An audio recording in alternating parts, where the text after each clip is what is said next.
Hey vlog teenagers, it's Sunday, and it's Rachel, and I have been gone for 3 weeks, and I do not have a good reason for any of them.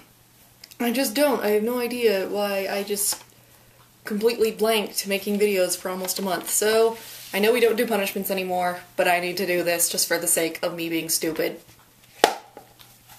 Ow. Now that that's out of the way, so the theme for this week is Pottermore. And I actually have sneaky and devious reasons for picking this theme, and it's because I'm not on it, do not know much about it, and really don't care.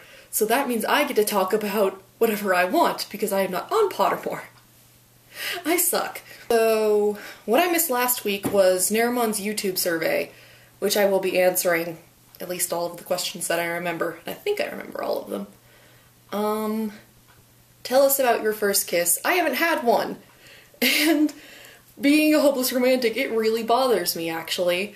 But I keep getting the growing feeling that it's going to end up being a stage kiss, and that the guy that it's going to be with is going to be, like, really, like, bummed that he has to kiss me. So that was the first question. I think the next one might have been tell us about your group of school friends. I have lots of different groups of school friends. It's really weird. Because I have my friends that are, like, always my friends, like Ellie and Carly and Katie, who are my 3 best friends. But then there's, like, the drama kids that I'll hang out with at school. And then there's, like, the friends that I have only in my PE class.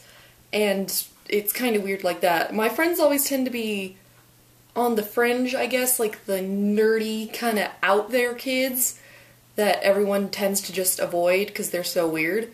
But they end up being my really good friend. I think the third question, maybe it was the second time lying, but what is the most expensive item of casual clothing you have ever bought?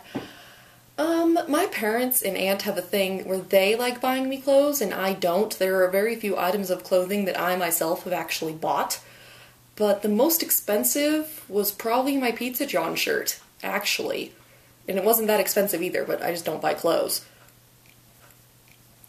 Next question, was that all the questions? No. What would you name your kids? I actually have this kind of planned out. The first daughter I have is going to be named Sarah, and her middle name's going to be Ellen, because my sister's name was Sarah, and Ellie's real name is Ellen, and she has been my best friend since I was about 6 months old. So that is what my first daughter would be named. And one thing you guys should know, I absolutely suck at coming up with names. Especially when I'm writing a story, I'm trying to come up with names, and they're always just the stupidest names. So my children are kind of doomed. Messages to people. To Moy, you are not allowed to name your child Socrates. You just aren't. That poor kid is going to get so confused, and he's going to think his name is Socrates. Annabelle, shut up! And, happy birthday. I'm sorry, I missed it. To Rosie and Shayna, stop trying to force bronyism, whatever the crap, on me. I don't appreciate it. To Shayna, one of my other friends, who I'm on a collab channel with, who lives in Canada, also just dyed her hair blue. It's really freaking me out, actually. So, that's everything for this week. I'm glad to be back, and hopefully I will see Sabrina tomorrow. DFTBA.